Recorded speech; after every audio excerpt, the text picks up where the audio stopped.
Hi, my name is Sean Steinbacher. I did my PechaKucha on individuals with Alzheimer's disease, dementia, and herpes encephalitis, and how music impacts the emotional memory of these individuals. So, in order to understand this process, I will lead you through a lesson of brain anatomy and discuss some individuals who have had these diseases and the emotional characteristics these individuals exhibited. So, synapses. It's when electrical signals work to form new memories. These little guys here are your neurotransmitters, and basically, what these guys do is they go all over the brain. So this whole area here is still considered part of the brain. This is your temporal lobe. So what happens is it's usually damaged during dementia and also herpes encephalitis. And with that in mind, it exhibits radical changes in behavior. Um, Herpes encephalitis. This is what the virus looks like. Um, it's a little blurry, but it occurs with damage in the frontal and temporal lobe area and destroys your nervous system if the virus continues to spread badly. This is your cerebellum. It's kind of at the base of the forebrain, and it is involved with coordination and timing and body movements. So foot tapping, like in Oliver Sacks' novel, is actually a very good example of what the cerebellum does. The amygdala, it's considered the heart of the brain, and it is actually your biggest component in memory storage. It's involved in emotional processing, which in music is one of the biggest components that there is. And the entorhinal cortex, sorry if I'm not pronouncing that right, it's this guy here, kind of located near the hippocampus, which we didn't really discuss earlier, but what the hippocampus is it's just um, responsible for critical meaning in a given time.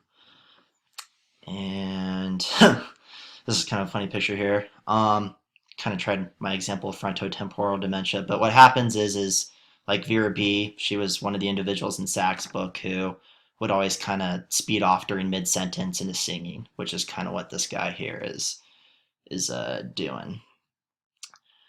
Clive Wearing, he was an individual who had herpes encephalitis. That's his wife Deborah, right next to him. And with that disease, he would always kind of forget things within a period of 10 seconds. However, his wife Deborah and his love for music were the things that he remembered the most in life. So, music therapy, that's one of the most important characteristics associated with emotional memory. So, it's works to stimulate the brain, increases social interaction, overall well being, and decreases agitated behavior. So now musical stimulation, which music stimulates physiologically complex sensory motor areas in the brain. It can improve language skills and can help sort out information in the brain that may be hard to comprehend. Um, so activity is very important for anyone, for that matter, just because when you're um, having an activity associated with music, it helps improve your self-esteem, and just in general, it increases our quality of life. Forgetfulness. So this is kind of my example with herpes encephalitis because, like Clive Wearing's situation, his memory span only lasted 10 seconds. So it was like things that his short-term memory was just toast, and he'd always forget things right away.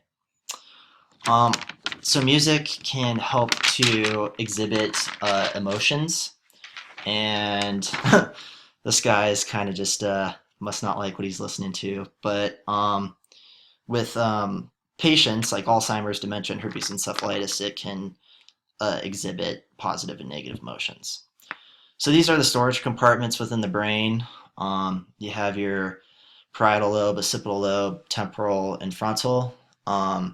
Usually it's the temporal lobe and the frontal lobe that most likely experiences damage when associated with memory. But in herpes encephalitis, since it's a virus, it can spread to different areas. Um, this is an opera singer. So like with memory, like in Vera B's case, in Sack's book, Musicophilia, she remembered songs that were in different languages. So that's kind of why I put up in opera singers because opera has always done different languages. Um, and Alzheimer's, in relation to Alzheimer's, there's always changes in behavior. Some people might feel confused, sad, just unhappy. Um, but yeah.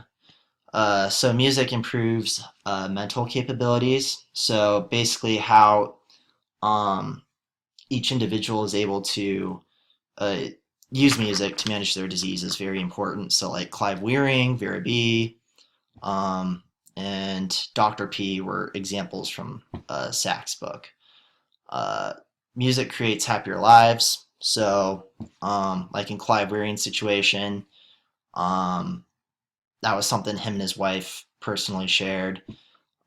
So when his wife would come to visit him, they'd always have that common bond towards one another. And there continues to be scientific explorations with dementia, Alzheimer's, and herpes encephalitis patients. And um, as far as memory goes, it's still in the works of understanding the different anatomical brain ways. And yeah, that's my presentation. So thank you for watching.